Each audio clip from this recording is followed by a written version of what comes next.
All right, it is time for another political Wednesday walk and talk.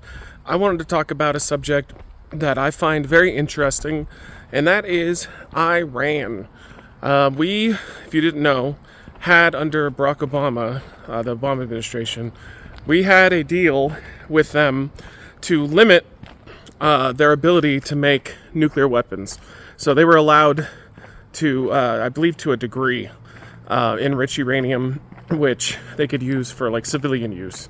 But either way, it was very limited. And the deal was bipartisan, so this was one of the rare times where Republicans worked with Democrats, and they worked this deal out. It was, at the time, it was seen as probably Obama's biggest accomplishment besides the ACA, the Obamacare, as so many people say, which is what gave me health care, by the way. I was not allowed to have it because I had cancer, and doctors told me I had like 8 years that I had to be cancer-free before any insurance company would take me on. So, those two the good things that happened under him, despite a lot of things that I didn't like. But that all just went away. The moment that Trump got elected the first time, he immediately did away with it. He destroyed the agreement, claiming that they were not following it, that Iran was hiding certain sites from inspectors. That's pretty debated. There are sources that say that they followed it to a T, and then there are sources that say that that's in dispute. Either way, I think just doing away with negotiations like that is always bad. You always want to try to avoid escalating a situation with diplomacy if you can.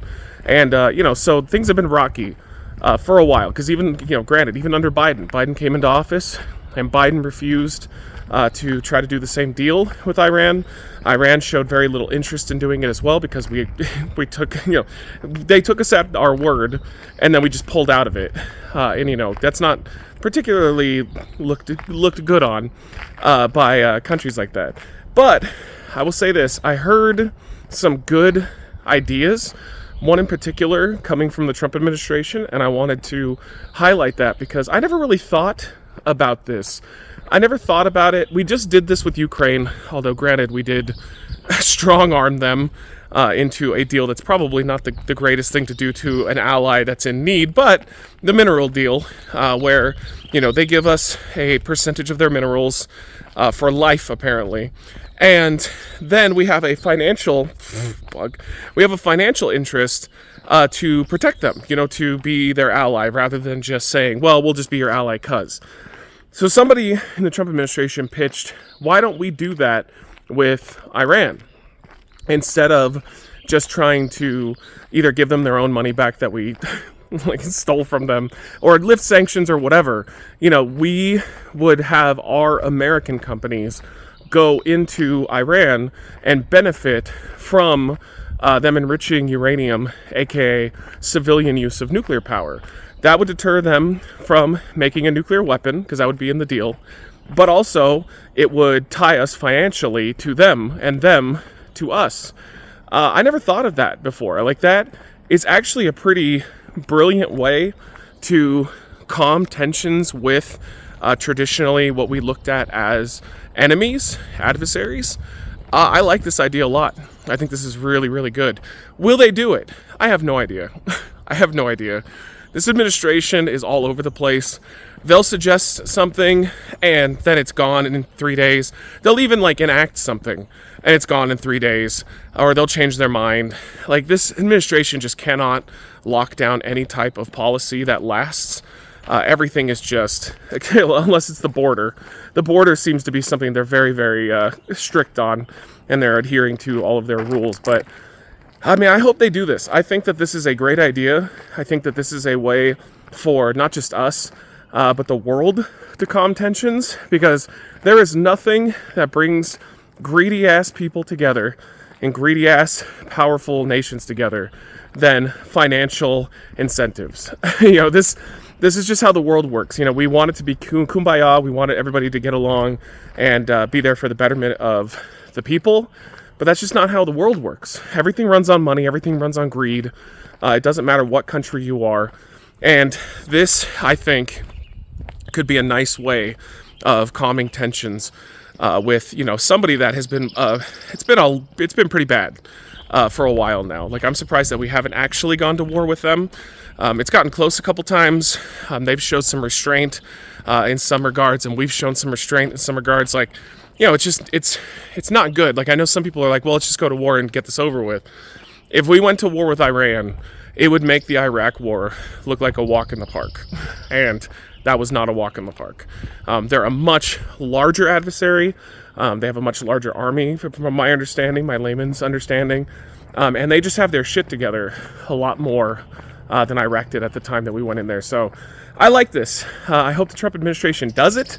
If they do, and he can get that done, this will be a rare example so far of the idea of running the country like a business, because I'm just not a fan of that idea at all. I think ultimately it's bad for us, usually, because, does your boss really care about you? Does the boss really care about employees, or does he just care about profits? But this would be an example where, okay, yeah, running the country like a business could work when it comes to making deals with your enemies and then turning them into frenemies. So I like it. I'm curious what you guys think of this one. If you are down with this, you think it's a bad idea? Do you think it's just time for war? We got to take them down. America, fuck yeah. I don't know. Let me know what you think. Oh, that was a ladybug. Dude, it is summertime now, and the bugs are just out in full force. I was here last time, because we're coming up on a year of me being in the mountains, but I was here last time, and it wasn't this bad. There's our dog. Hey, but either way, thanks, guys, and I'll see you next time. Bye. All right, I was not able to get out and do the proper walk and talk, so I'm just going to be doing them here real quick. Some things I wanted to talk about. The first one, I'm going to keep it, a little lighthearted. This is the taco thing. Trump always chickens out on tariffs. He does. That's true. But I hate this. I think that this is such a great representation of where our politics and where our culture is right now. There's so many valid criticisms of the Trump administration right now if you're a liberal, and yet, none of those stick. This is something about him that's so fascinating to me, is that he does so much stuff so fast. And it's a political strategy, and it's a very, very good one, too, to just flood the zone with so many things that nobody can keep up with anything. That, by the time you started to dissect this current controversy or this current disagreement, there's three more. So everybody just drops that and moves on to the next one. It's a brilliant move. It's a very good political move, because nobody can ever focus on anything. But for some reason, this stupid taco thing is staying in the liberal sphere. Like my mom and dad were talking about it. Just in general online, it seems to have it like a sticking point. It's staying around. I don't understand. This is so dumb. And the fact that this is one of the few things that seems to really bother him. There's so many legitimate criticisms of this man, and yet this is what he's bugs him. He's like, I'm not a taco. I'm not a taco. It's so American that, we can't sit around and have a complex conversation, in-depth review of what we're all talking about how our disagreements. It's you're calling me a taco. I'm not a taco. I'm not a pussy. This is oh my God. This is what we fall into, man. I really feel like politics has become like a reality show versus a serious thing that we need to run the country, to run our lives. It's just entertainment for people. And I don't know if it's 2016 that caused that. I think it's COVID. I think 2020 broke everybody's brains to the point where we all just kind of threw up our arms and went, well, this isn't going well. So I might as well just have fun and just enjoy the ride. And it's like a week-to-week show that I watch on TV. I don't know. I'm curious what you guys think of this particular thing and why this is actually having some staying power, because it's driving me nuts. All right, and the next topic, I didn't get to this the last round of Wednesday political videos, but Joe Biden having cancer. It does seem like it's going to be terminal. This thing seems like this is what's going to get him. I wish him well. I hope that he does recover from this. because I have seen firsthand family members go through fighting cancer. I've seen my grandmother on my dad's side. I saw her die from it. I watched her go through it. And I had cancer. I had testicular cancer. And so far, I'm 10 years plus cancer free, despite what I do to my body. But yeah, I don't wish this on anybody. And even if it was the person I hated the most, I would not want to wish them on cancer, because cancer is just such a brutal process, a brutal way to go.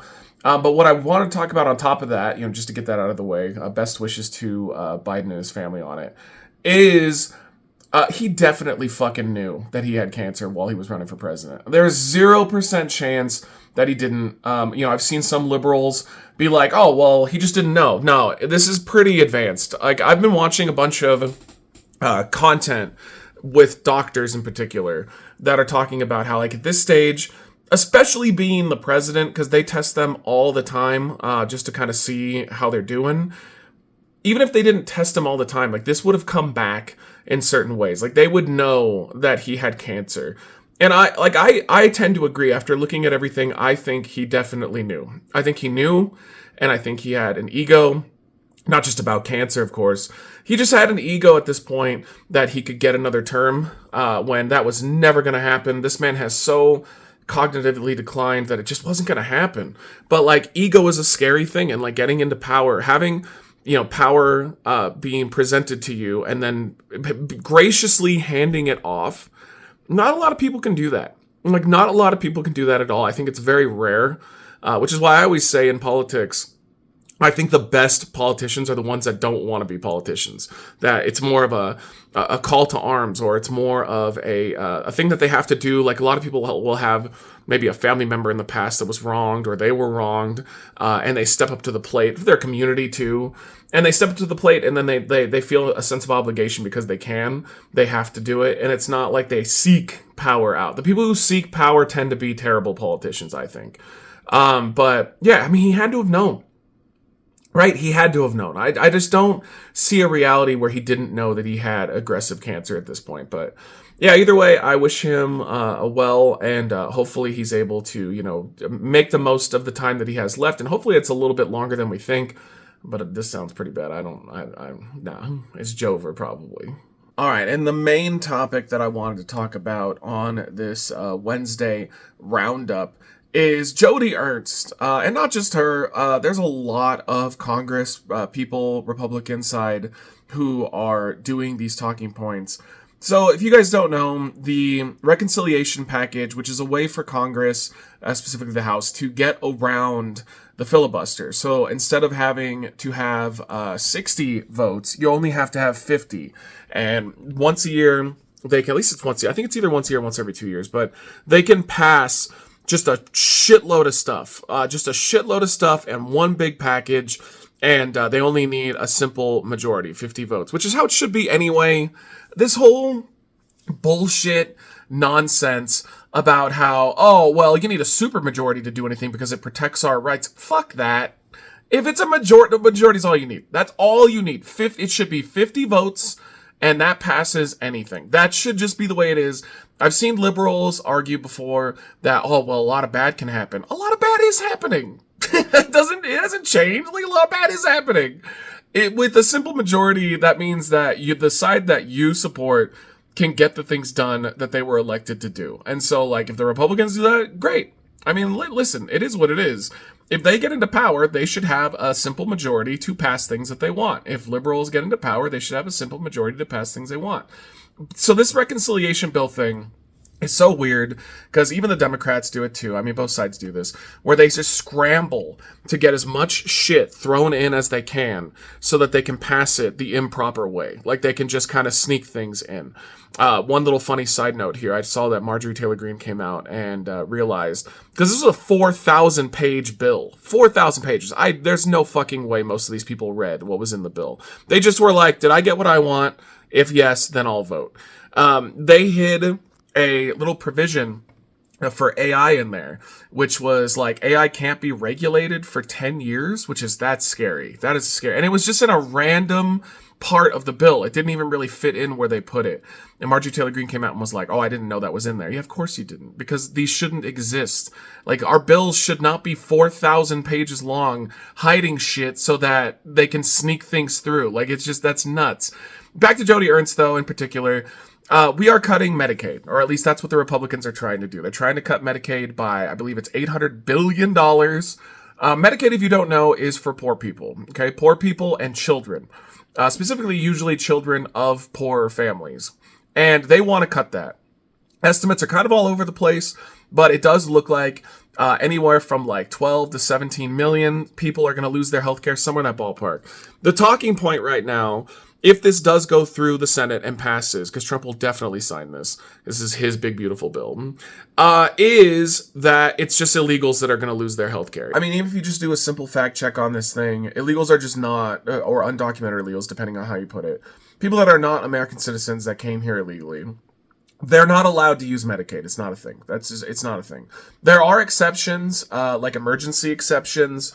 You know, we don't want people to just fucking die if they show up to a hospital. So, like, there are exceptions in that degree where I've seen where sometimes it can be applied to Medicaid.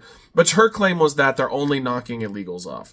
Well, she did a town hall where she said this, and the people there weren't having it, because it's not true. It's going to 100% be Americans. These are going to be American citizens. And in her district where she serves, I believe the stats said that about 20% of her constituency relies on Medicaid. Imagine that in her state. 20% of the people in her state rely on this. And they're going to take it away. Which is why her base is more vocal than others. Well, that's why they know that this is nonsense. That it's not just illegals that are using it. It's going to be them. And she had the stupidest thing, the stupidest response you could have possibly had. She said the quote, "We are all going to die."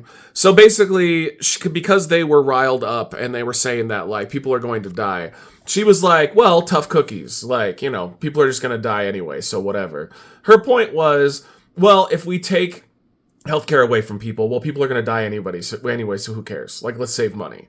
That is insane. And she is in major trouble when her re-election comes up in the midterms, because I believe that she is up for re-election in the midterms. This is nuts. Even their own constituency, their own base, the Republicans themselves are freaking out about this, because at the end of the day, people use SNAP, which is like the food benefits. People use Medicaid, and they can say, well, we're putting work requirements on there. Well, but there's some people who can't work, and they're saying, well, we're going to make exceptions for them. When have Republicans ever made exceptions for anything except for rich people? I mean, that's just like, that's who they care about. That's their thing. Cutting the meat, cutting the fat, as they say, and giving tax cuts to the wealthy, which is exactly why they're cutting Medicaid. They're not cutting it for fraud, waste, and abuse. They're cutting it because they need to fund their tax cuts for the billionaires who want it. And then she made a follow-up video, ironically walking around a cemetery. What the fuck? So she was trolling for sure. I mean, by the end, it was true. You could see she was trolling. But she did a fake apology video to own the libs, because that's so funny that you're going to take away healthcare from a bunch of people, even though you have the best healthcare on the planet as a congressperson. Like, she will never have to worry about healthcare in her life. But she's walking around a cemetery, and she basically just mocked people who had a problem with her, saying that her and her friends taking away healthcare from millions of people is somehow an emergency. She basically said, go find Jesus. Like, Jesus would, Jesus will be your savior. I'm pretty sure there wasn't a part in the Bible where Jesus was like, well, if you can't afford my services, I mean, you should just die. I've seen other Congress people as well who are doing town halls right now. I'm kind of surprised they're even doing town halls. Like, just don't. Like, I saw reports that were saying before that they were encouraged not to. Yeah, I wouldn't. If I was in their position, I wouldn't, because they're in an impossible position. Because if they, in any way, shape, or form, go against what Trump wants, they're going to get destroyed by him. So they just have to do whatever he wants, and this is what he wants. But I've seen other Congress people as well on the Republican side who, have a similar dynamic where their constituents are really upset, And basically their talking point is just they stick to only illegals are going to lose their health care. Then everybody gets mad and says, no, they won't. I'm going to lose my health care. And then they, switch to, they're not as bad as Joni, but they'll switch to the fact that they're like, well, let's give this a shot. Okay. We're going to pass it. We're going to pass it through the Senate, make this the law of the land, and then we'll see what happens. I mean, like, oh my God. Well, like, oh, well, let's just, let me screw you. Let me absolutely fuck you out of the thing that you need to live. And then we'll just wing it from there. I don't know, man. I don't know. I'm curious what you guys think of this. This is a disaster. This is an absolute disaster. This is just a tax cut once again for the wealthy. This is the fourth time that we're going to be doing this. They did it under Reagan. They did it under Bush. They did it under Trump's first term, and they're doing it under Trump's second term. I've been told every time that they do this that, well, it takes a while. It takes a while, and because we give rich people more money, it trickles down to the rest of us. The rest of us benefit from this. Then why does it feel like the economy overall, even though it's a roller coaster, why does it feel like the economy is constantly bad for working class people? Why does it feel that way? Like, how many of these tax cuts do we have to do before regular working people see the benefit of it? Because they've been doing this since Ronald Reagan. And the economy is consistently going downward trend for us. Great for them. If you look at the stats of rich people right now, they are flourishing. They're making so much money right now. The wealth inequality is incredible. I mean, they are so happy with this. This is such a joke, man. They are taking from the poorest of us, of you and me, and they're putting it back into their own pockets.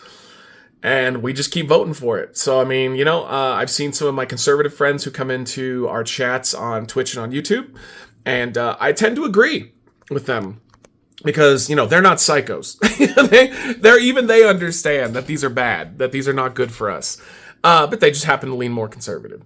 And they're just like, well, if the American people keep being tricked by these ghouls and they keep voting for this, then, I mean, what can you do? You can only do what you can do. So, yeah, they're going to cut Medicaid.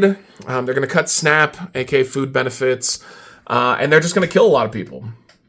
That's all there is to it. That Luigi Mangione, I'm probably saying his name wrong, but he shoots a CEO that was responsible for killing thousands and thousands and thousands and thousands of people with his policies through his company. And the rich people just riot. They're just like, oh my God, this is the worst. Blah, blah, blah. Yet these Congress people are going to be killing hundreds of thousands, if not more people are going to die once they lose their coverage. And their base is, for the most part, a lot of them are cheering. Not all, because a lot are going to be affected, but yeah, it'll be interesting to see what the downfall of this is. The long game, when states that heavily rely on Medicaid are suddenly it's gone, and they went, wait, you told me it was only illegals. So, all right, time for another little walk and talk here for our Wednesday compilation.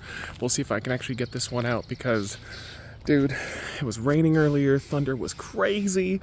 We had hail, which is really rare for Southern California, and we had dogs barking, we had ambulances going, it's just loud. It's loud out right now. But I wanted to talk about, it's again, layman's terms here, but reports are coming out now saying that the government under Trump is starting to gather everyone's personal information, which, let's be honest, this is something that the government's already been doing since the Bush era.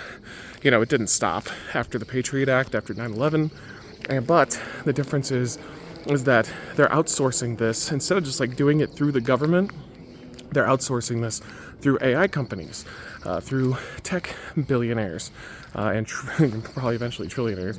But yeah, I think this is fascinating because it does not surprise me at all.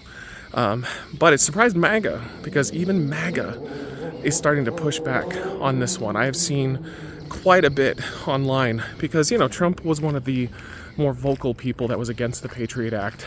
Even before he became a Republican, when he was a Democrat, he openly talked about how it was bad for us to do that. It's, losing personal freedom when the government collects all the data. In particular, the report was saying that it's people's bank accounts, bank information, people's social media posts, and habits and things of that nature. And so basically every single American will have a file that the government can use against them. Well, the main reason why this is really, really fucked is because, I can't remember the guy's name, but the person that the report says was in charge of this, he has a history of talking about crushing your enemies using information to embarrass them. Yeah, I mean, this is really dangerous. This is bad. This is not good.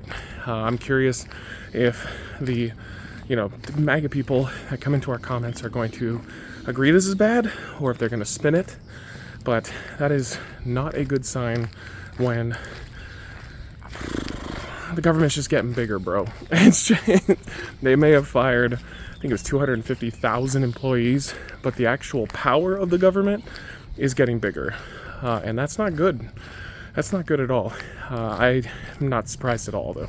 This just seems like a natural progression to hold on to power and to take away personal freedom. I don't know. Let me know what you think of it in the comments down below. I just wanted to talk about how wild Trump's pardons are, how brazen they are. In a previous thing I talked about how, well, Biden definitely pardoned some rich people that were in prison, or family members of rich people that were in prison. Yeah, it's different. It is so different. It's crazy. Let me tell you one story in particular, right? Well, one, you can look up Chris Lee Knows Best, which was a horrific TV show. $46 million in fraud that these people committed, and he just pardoned them. But that's not the really bad one. I mean, that's bad. Don't get me wrong. There is an argument to be made that the book was thrown at them excessively to a point, for sure. But I just don't care because fuck them, they're rich, and they knew what they were doing when they did it. But one in particular that I heard that was really gross, and there's a bunch, unfortunately, but Trump pardoned this one guy who and again, layman's, okay, I'm going to give you the general story here, but his mom owned a retirement home, okay, their family did, and she left it to him, so he took over the family business. I didn't know this, but when you have an employer of that scale, something that's smaller, but still makes money, they will take the money out of your paycheck for taxes, which I knew that. I just didn't know how they did it. So the way it works is they will open up a bank account, and then they will take out all the taxes from their employees per check per month, and then at the end of the year, they pay it, right? So that's why you won't have to pay taxes if you work for a business or a corporation of a certain size. Well, this guy, he just took all of it. He had the password, it was his account. He went in there and he took like $4.5 million. Like $4.5 million. So the government found out because, these people were like, wait, you took out money for our taxes and then you just went and spent it. I guess he bought like a yacht for like a couple $1 million, and then he just spent a lot of it. So he went to prison, and the judge ordered not only prison time for this guy, but that he would have to pay back all of his employees, the $4.5 million, because those people ended up having to pay their taxes when the whole point was to set it aside, right? Trump pardoned this guy. His mom, this dude's mom, gave Trump apparently about $1 million and did the thing that he's doing right now, which is they're doing these like little dinner parties. So if you buy into the Trump coin, the meme coin, you can get to a dinner with him, like a dinner with a bunch of other people that did that, and you can talk to him. And if you gave him enough, he pardons you. So she got him pardoned. Here's what's really disgusting about this, okay? Like, I don't really care that this guy's not going to see time. What I think is disgusting is he doesn't have to pay it back now. So $1 million that they spent out of the $4.5 million, and he's going to get to keep $3.5 million for himself. You can say, oh, Biden's so bad. Whataboutisms are the failure of democracy, because I don't, if Biden did that, then I would also call him out for that shit too. That's disgusting. That's disgusting. Go look up the pardons and tell me, because there's so many of them. There's so many rich people that are just straight up buying them. And usually presidents, because they all fuck around with pardons, all right? All of them do this. They all will pardon people that are shady. They usually do it at the end. They usually do it when they're leaving. Trump's only been president for what, 4 or 5 months, if even? I mean, come on, man. Like, this is so blatant corruption that it's like, they were like, oh, Hunter Biden was selling paintings to rich people and being put on, boards as an executive guy that he didn't even know anything about the companies, just to get some favor for his dad. Well, these people are just giving Trump money directly into his pocket. So, I mean, you can say, all right, well, the Biden stuff was bad. All right. Well, you're just going to say, well, the Trump stuff's fine? Are we really just going to keep doing whataboutisms for the rest of our lives so that these people just keep doing whatever they want without accountability? Yeah, I think so, unfortunately. But, all right, and another little tidbit that I thought was interesting was Elon Musk officially turning on Trump over the big, beautiful bill, the reconciliation. This is fascinating to me. He did an interview a couple days ago where he tap danced around it and just said that he didn't agree with it. He didn't agree with more spending, because that's what this will do if they pass this bill. And he didn't want to talk trash, though, because he's dependent on this. He's dependent on the administration. Well, he just tweeted out, flat out, said it's bad. Said the big, beautiful bill is a waste of money, and they shouldn't be doing it. This is surprising to me only that he didn't know that. That's what these people are. If you look at traditional Republican politics, when they are not in power, they complain about the budget and the deficit and spending relentlessly. And then the moment they get in charge of all that stuff, they get into power, they spend more than the Democrats usually do. They do their tax cuts, and they continue the military spending as the Democrats do as well. But to show that they're stronger, they'll do a bigger military spending bill. So this is just who they are. I mean, I don't. He had to have known this. He had to have known who he's getting into bed with. He wanted like a libertarian paradise where we don't give any money to poor people, and all of our taxes go into helping oligarchs, tech giants, and rich people to get even more rich, so that they can help us with progress. Looks like he's done. Well, it took 4 months? Yeah, 4 months before he's on the outs. So, I don't know. Duh. Duh, Elon. They were always going to spend more money. They always do. Another little bit of news that I thought was interesting. I mean, we're really far out from this type of news being important, because it's just not, variables and time can change so many things, especially this far out. But early polling right now has shifted from, AOC and Kamala Harris were the front runners to be the nominated Democratic candidate, which that's bullshit. There's no way Kamala Harris is going to be the person. Come on. There's no way. I've seen so many people say Kamala has a chance at that, and just, come on. That is just the stupidest thing I've ever heard. But AOC, yeah, that's probably not going to happen either, but she has a way better chance than Kamala, because she represents at least the progressives. But the poll suggests that Pete Buttigieg is in the lead right now. This is just one poll, but I think this is an interesting dynamic. One, I have to tell you, I don't like Pete. I'm not a fan of his. He's a corporate shill. He is like a Barack Obama in that he'll say the things that sound great, and the moment he gets into power, I think he will just be a status quo warrior for the rich, and he'll do the bare minimum. With that said, if you compare him to like a Gavin Newsom, it's a very different story, because Gavin Newsom is doing this weird thing right now where he's having on right-wingers on his podcast, and he's just like agreeing with them. It's like he's like, yeah, I think you're making a lot of great points there. Yeah, it's not gonna do anything. You're not gonna win. Like, that is a losing strategy. But Pete is doing the opposite. He's going onto right-wingers podcasts, and he is calling them out. He's debating them. He is telling them why they're wrong. So in my opinion, I think he's got a better shot, because I don't know what Newsom's doing. Nobody's going to vote for a guy who's like, we need to all get along. This is going to go great. We're talking about Trump's America right now, all right? Trump wins because he destroys people, not because he gets along with them. So, good on Pete. At least his strategy is a lot better than a lot of the other people that are in contention right now. But it's so early that this just doesn't matter. I just think we need to see more of this, though. We need to see more of Democrats that want to be taken seriously showing up and fighting for democratic ideas, and not just going like, oh, wow, you're a really cool guy. We could be friends. Gavin Newsom, dude. Absolutely clueless Clueless idiot. All right, just another little interesting tidbit that I thought of sharing was Harvey Milk, former political person who's famous because he was one of the first openly gay ones. Wow, lots of fans from those birds.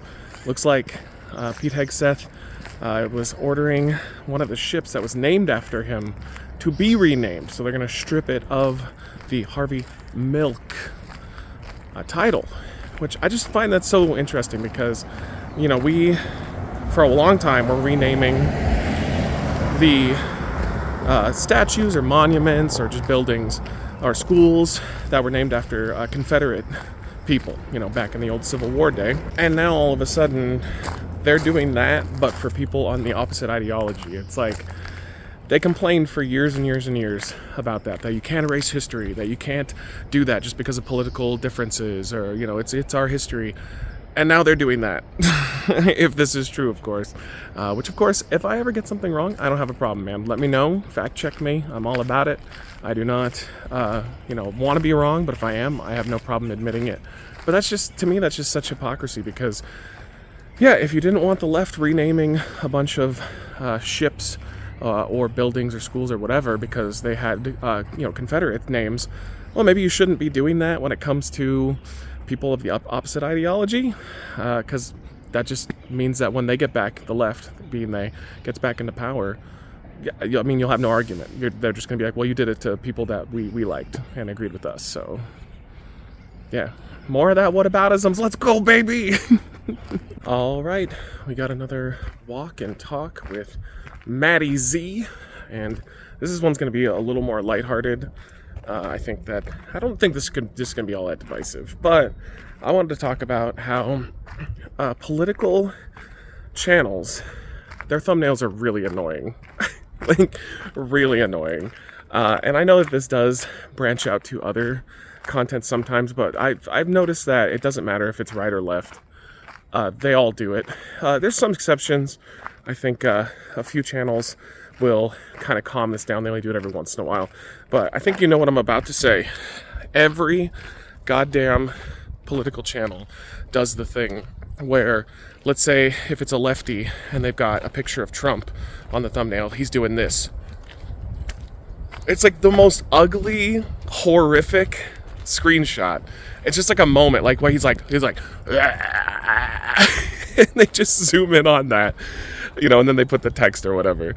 And then if you go on to the right-wing channels, it's always like AOC, like almost always her. It was Biden before, but nobody cares about him anymore. He's gone. It's like AOC, and it's literally like her going like, they all do it. It's just so funny because, I do think there's a fair argument to be made. The YouTube channels are more trustworthy now than the mainstream media is. I think that is actually a pretty accurate statement. Overall, they still have their bias and whatnot, but for the most part, a lot of them, you get their honest opinion. There's definitely grifters out there that don't believe any of the shit they're saying and they're just doing it for money. It doesn't help their case that the mainstream media is, not legitimate and it's dying and it's biased when your thumbnail is, look at what Trump did. And then, oh, AOC, I can't believe she said that. I tried to do like more of a woman voice, and that just came off like a dying lizard. I'm not sure. But yeah, it's a quick one. I just think it's always hilarious. It doesn't really matter who it is. So many of them do this thing. I know most people are going to complain that the general problem with YouTube thumbnails is it's always someone pointing and looking confused at a thing that they're gonna like do. But whatever, that's harmless. That's just vintage YouTube. And also, that's just some asshole making content for you to laugh at or enjoy. It's not like reporting serious news. So either way, I'm curious what you guys think about this one. Let me know if you agree. And who is the biggest offender if you do watch somebody that does that? All right, see you soon. Bye. There you go. That's this week's walk and talk on politics. Hey, if you have any topics you'd like to see me cover on next Wednesday's video, remember I'm going to be doing the political stuff lumped together, unless it's something really important. I'm going to be lumping them all together every Wednesday for a big video. And thank you. I look forward to talking to you guys about everything. Remember, timestamps down below. And check out all the topics. All right. Bye. Reckless Eating! Reckless Eating!